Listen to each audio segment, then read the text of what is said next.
Now, knowing you, I know that you're aware of the things that people are saying. You're moving up in two-weight classes. You're the smaller man. Whatever you do, Terence Crawford, don't exchange against them. What do you feel you have to do? Be myself. I'm 41-0. Ladies and gentlemen,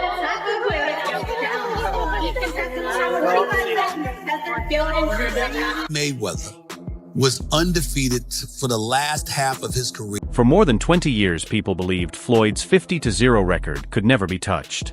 He was untouchable in the ring, a defensive genius who made great fighters look average. Then came one historic night when the only man to face them both dropped a statement that shook everything. The argument was no longer just about who was the better fighter, it became a question of whether Mayweather's whole era had just been surpassed.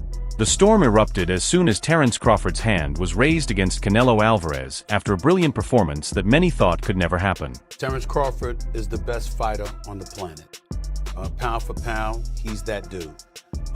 In this four-belt era, he is now the undisputed world champion 3 times over. 140 pounds, 147, now 168 pounds, claiming all the belts. You don't see people doing that very often. Going up against a guy who was perceived as being bigger and stronger, Crawford was strong. Crawford was strong enough to fend him off, strong enough to make him respect his own power.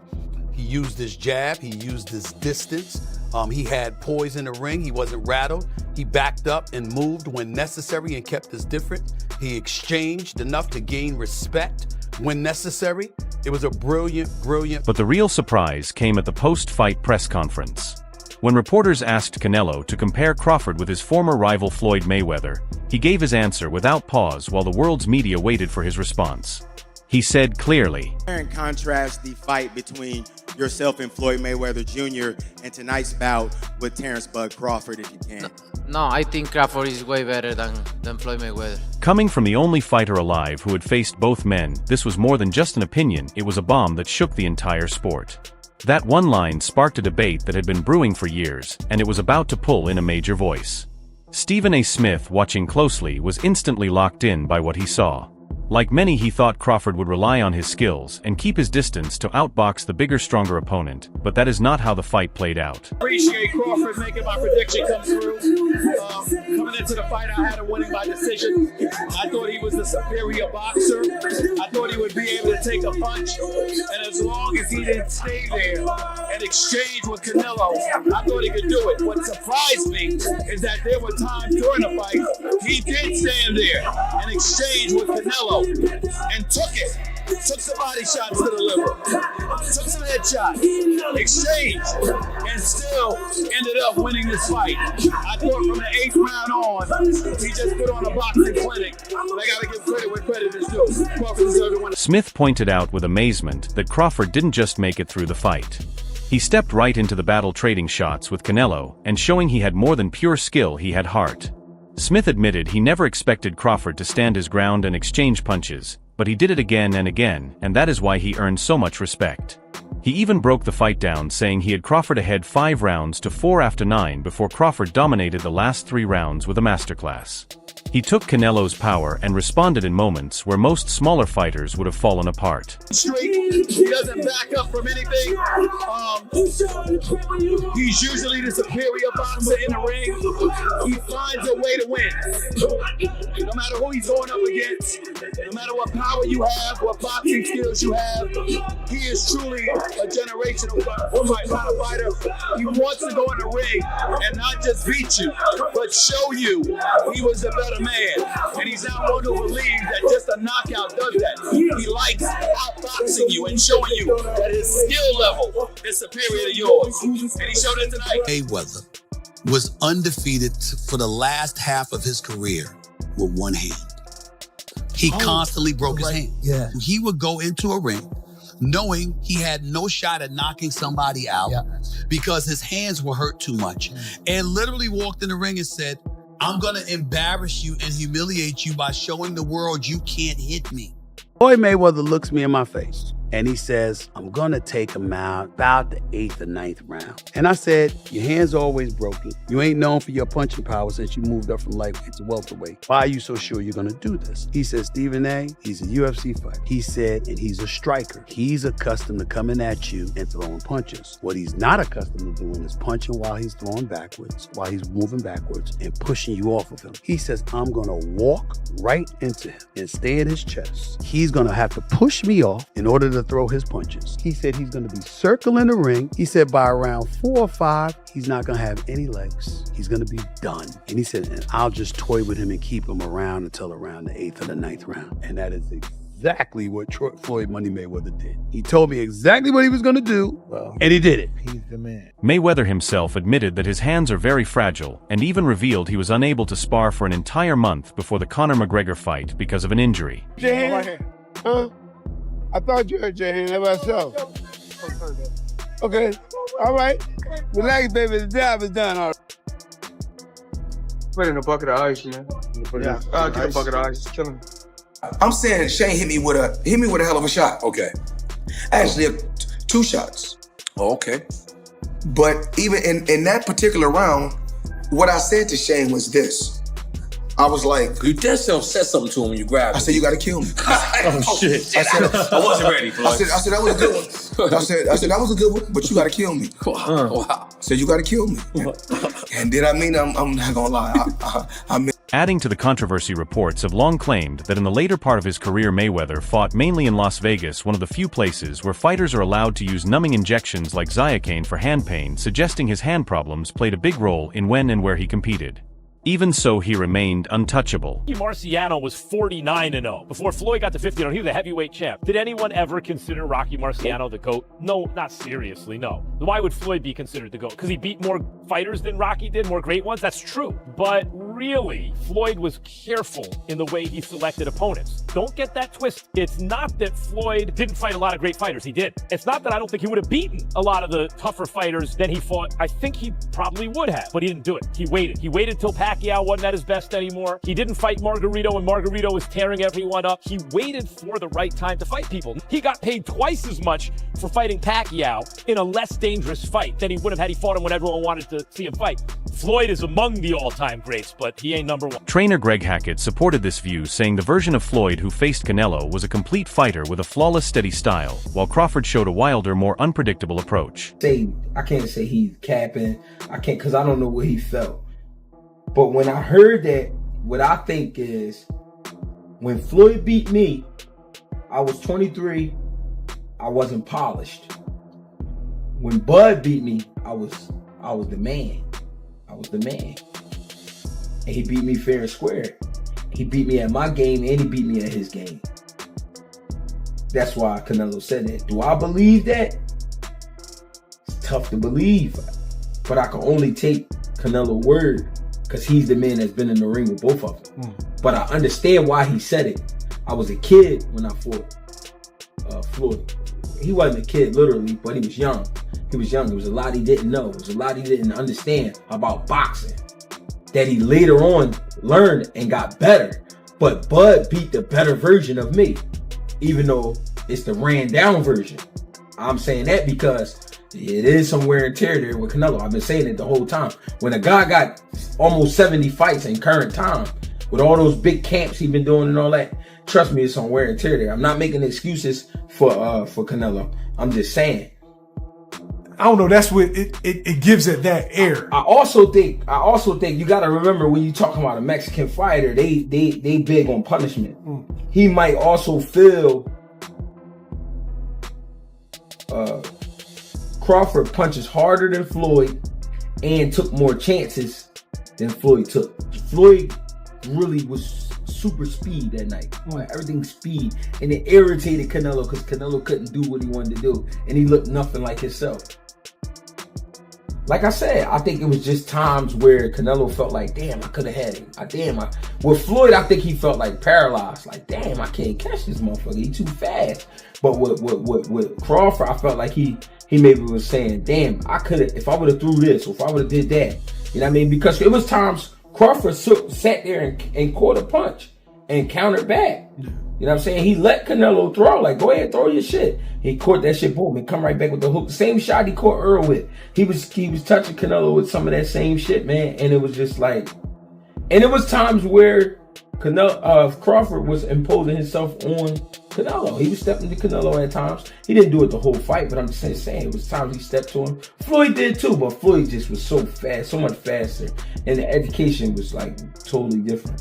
Like when Canelo fought Floyd, Canelo was in middle school. He wasn't even, you know what I'm saying? Floyd by that time was already a Harvard graduate. You know what I'm saying?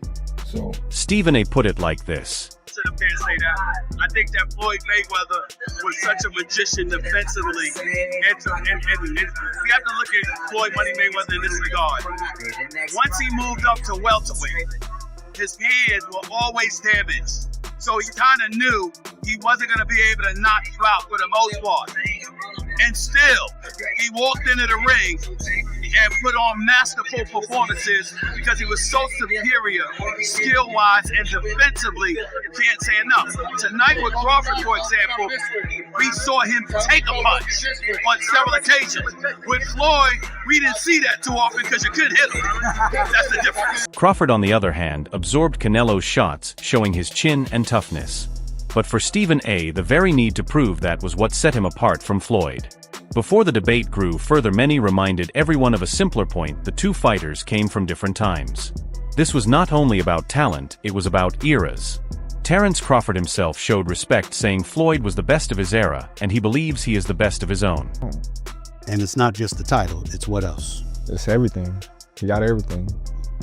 And I'm coming to get it. When you beat him, you'll have everything. That's right. This angle adds an important layer, showing that greatness is not a straight line, but tied to the era of fighter rules. The comparison also gets harder when age is considered. Floyd's uncle Jeff Mayweather pointed out that Floyd was already 36 and past his prime when he fought a young Canelo, a fact that makes it tough to compare with a peak Crawford going up against a more experienced Canelo. Well, also if we remember, Canelo at that time was a razor-thin decision. Floyd won, majority decision. C.J. Ross had it with what a lot of people had as a draw, and then the other two judges scored it for Floyd, of course. And that was a Floyd at the top of his game with a very green Canelo with very little experience, and he took him, into deep waters. So what was Canelo? What, 20 something? 20 what? 23, 25? Yeah, he was. Very, very young in the game, obviously. Very young. He had more fights than Floyd, and he lost. Yeah, but a man that was 30-something years old, 36. But Floyd was clearly at the top of his career, and Canelo had fought a lot of people. But how you at the top of your career in your prime? You in your prime. You ain't in your prime when you're at 36. It shifts the debate from who is better head-to-head to recognizing them as two champions who ruled in different eras of boxing history. We've had a lot of comparisons between Terence Crawford and Floyd Mayweather. We've even had the conversation to go as far as who would win in a fight between Terence and Floyd. And I truly don't know the answer to that question. I do. You do? Yes. Yeah. Who will win that fight? Floyd. Floyd will win that yes, fight. Yes, sir. I love you, Terence. Always figures it out. Yeah, he's a chess master. Yeah, his IQ in that The shit funny is thing crazy. about it is Terence has been the only other guy that people can say he always figures it out. Yeah. You know? Yeah, that's true. But you gotta have an OG somewhere. Anybody else? Yeah. There's an OG Somebody somewhere. got to pioneer, right? Yeah, you got to. There's an OG you can't out-figure out somewhere. And I just believe Floyd is that OG you can't outfigure. The discussion about their primes and defensive styles may be complicated, but one fact is clear: Terence Crawford has an incredible accomplishment on his record that Floyd Mayweather never came close to matching. Accomplishments? He's three division undisputed, moved up 2 divisions to beat Canelo. So he's probably he's accomplished more than Mayweather for sure. Mayweather never became undisputed, but that doesn't mean he's better than Mayweather. I think in a fight at welterweight, Mayweather in his prime would beat Crawford, and Pacquiao in his prime would probably beat Crawford. But Crawford has accomplished more. By beating Canelo, Crawford became the first male boxer ever to claim undisputed status in 3 different weight divisions. The win was so historic that influential boxing figure Turki Alalshik immediately called him the fighter of the century. To put it in perspective, Mayweather won titles in 5 weight classes, but never held all 4 belts in any division. Crawford, on the other hand, cleaned out 3 divisions, collecting every belt. That contrast says a lot about their legacies. This was not luck, it was careful planning. Crawford later shared how intense his camp was, with his team focused fully on strength to make sure he could handle everything Canelo brought. This achievement secures Crawford's place in history, with a mark no one else holds, proving he dominated entire divisions in a way even Mayweather did not. But their careers were different in more than just belts. It was also about the roads they took to get them. Mayweather was more than a boxer, he was the CEO of his own brand. As analyst Max Kellerman noted, once Floyd left lightweight, his career became a lesson in smart matchmaking. He picked his rivals, controlled the timing, and managed the business side so that the risk always fit the reward. Because, like, if you look at Floyd's resume, it's much deeper than Crawford's. And Floyd was faster and he had a better defense and all that stuff. But Floyd picked and chose when he fought guys, especially once he left lightweight. He wiped out the junior lights, Brigham. Lightweight, he jumps up to Jose Luis Castillo first thing. A lot of people think he lost the first fight, I didn't, but then he won the rematch. But once he left lightweight, he was careful about when he fought guys. So even though his resume is deeper with names, people remember, yeah, but he didn't want it with certain dudes at certain times. This strategy, though, has faced criticism from today's generation. Current star Ryan Garcia gave a bold opinion, saying Mayweather perfected the skill of knowing when to fight someone and when to avoid them, accusing him of hurting the sport by steering clear of opponents in their absolute prime. Y'all talking about skid Ryan Garcia. Tank got his followers from kicking ass. Ryan Garcia got his followers from YouTubers. There's a difference. So you want to be a YouTuber or you want to be a fighter? Tank is a fighter. How did Javante know that my rib got separated while I was in the fight? Or before the fight? How do you think they got the information? You gotta pay. Who do you think told me that they paid? So I know how much money it takes to betray Ryan Garcia. I know a little glimpse. Crawford, by contrast, has been relentless, ready to face anyone to prove his superiority. In a prime versus prime showdown, the numbers tell the story. He stands an inch taller and, more importantly, holds a 3-inch reach advantage, a key edge in technical boxing that even a prime Mayweather would have had trouble dealing with. His record is stacked, yet it is one he built by chasing the best, calling out every top name for years to show he feared no one. Along with that fearless mindset, analysts and former champions highlight his natural physical gifts. As boxing great Shane Mosley put it, Crawford is better. It would have been a tough fight, but I think Crawford would have the edge over Mayweather because of the long arms and because it's bigger. But Mayweather is definitely a technician. I mean, like Crawford said, Mayweather has his era, and Crawford, this is his era. While Mayweather was the strategist building a flawless fortress, Crawford was the warrior stepping into any ring and taking control. Still, not everyone accepts the comparison. Some critics argue the only thing they share is being great black fighters, and stylistically they could not be more different. One analyst bluntly said Terence Crawford is not Floyd Mayweather, they are just both black, and that is where the similarity ends. These voices highlight that Crawford loves the fight, he takes punches, sticks his tongue out, drops his hands, and trades shots inside. Mayweather's style was the exact opposite, built on speed, precision, and what many call the greatest defensive IQ in boxing history.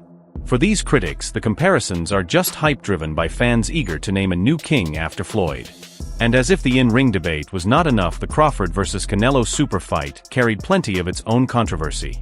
Even before the opening bell, concerns surfaced over the judges, since the same officials had been behind the disputed Pacquiao draw, raising fears they might favor Canelo. The drama grew outside the ring when streamer Aiden Ross, who had placed $1 million bet on Canelo, was accused of insider trading after a sudden phone call reportedly made him flip his wager to Crawford at the last moment. Jordan, we're switching the bat. Huh? We're definitely switching our bat. What? What you mean? No. Don't stay with Canelo.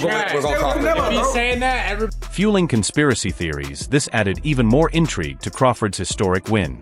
So where does that leave us? The meaning of greatness is never simple. On one side stands Floyd Mayweather, the undefeated defensive genius and master strategist, who built not only a perfect record, but also a financial empire. On the other stands Terence Crawford, the versatile, relentless fighter, who became the first man to rule 3 divisions, completely taking on anyone who dared step up. Stephen A. Smith's point was not just about a fantasy matchup, it was about what greatness really means. Is it the flawless artist who never showed weakness, or the fearless conqueror who walked through fire and claimed it all? The answer may not lie in numbers, but in how each fighter expanded our belief in what could be done in the ring. That's it for today's video. If you enjoyed it, make sure to like, subscribe, and hit the bell icon so you never miss what's next, and drop your thoughts in the comments.